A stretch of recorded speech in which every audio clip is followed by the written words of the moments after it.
paano kung ang gobyerno mismo yung nagka-cancel? Ayun yun. Yun ang, well, alam naman natin na nagka-cancel na. So, given na yun, ang tanong na lang dito is how would you, play with the dynamics na mayroon?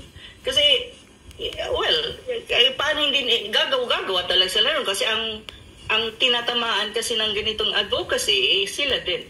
So, ang tanong ko lang sa kanila, siguro, dapat isipin din nila kung bakit maraming tao na ngayon, hindi lang ako ito marami ito na mga tao na they're right now waking up and seeing the reality. Correct. Kung ano talaga ang nangyayari sa bansa nila at kung ano ang dapat gawin at kung ano ang dapat panindigan. So, dapat mag-isip din sila kung bakit may mga taong tulad ko at marami kami na ganito ang paninindigan. Anong nakikita namin? Baka kung mag-iisip sila, makikita nila kung anong dapat nilang baguhin. Hindi kasi sila nag-iisip. Kasi may panahon naman para mag-ayos May panahon naman para baguhin ang dapat baguhin. Now, ang problema, kung blind sila and they're trying to be blind about these things and they're trying not to see this thing kahit na nasa harapan na nila, malaking problema yon. Kasi hindi nila mapipigilan ang puwersa ng mamamayan. Correct. Ang ano natin dito, habang ang mamamayan ay nakakakita na at nakikita nila ang nangyayari, may awakening na, may reflection na nangyayari, hindi nila mapipigilan ang puwersa ng mamamayan. That is something natural and that's something organic. Kaya ako, ang sa akin, I try to contribute humbly sa pagpapaliwanag sa mga issue na tingin ko ito yung dapat maintindihan ng ating mga kababayan. Ang hayaan na lang, kapag nakita na intindihan ng ating mga kababayan ito, then let them decide what they think is right for the country and what is not. At yun na yun, nangyayari na yun. Makikita naman natin sa mga pagtitipon, sa mga rally, you can see people going there. Yes. So, makikita, kanina nga na-shock ako, I'll be very frank, Admar and MJ, na-shock ako na ang daming tao dun sa on-site.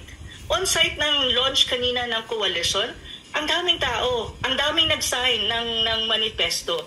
Sa online, kasi I was participating via online, ang daming tao na nasa online, umabot ng almost 100 people, na usually, kapag media forum kami, siguro mga 20, 30, hindi nga umabot minsan ng 30 ang nasa online, sa on-site marami, pero this time around, ang dami. Nasabi ko, na-assure ako sa sarili ko na, I think I'm standing on something right. And I'm not alone in this. There are other people who are now seeing it and trying to support and standing on the same thing that we're standing on. So alam mo yun, nakakataba ng loob at nakakadagdag ng pag-asa, nakakadagdag din ng motivation na, you just have to do what you need to do and contribute your, humbly on all of these things na nangyayari. At kahit gaano kahirap ang laban, kahit gaano kadilim ang paligid mo, dahil may mga kasama ka na tumatayo sa issue, kaya, tuloy lang. Alam mo, yan yung message kanina kasi sabi ko, wow, hindi ko akalain na maraming tao online and on-site. Yun nga pinangamba ko kasi baka mamaya wala na, konti lang. Pero maraming media din na nandun. May mga international correspondents. So I was really encouraged and, I was like, thank you Lord. Alam mo, yun lang nasasabi ko eh. Thank you Lord. Andyan kayo para, tulungan kami at gabayan kami. Kasi at the end of the day, hindi rin naman natin magkagawa yun kung walang gabay ang ating Panginoon. Ako naniniwala ko dun eh. I have my faith always in everything that I do.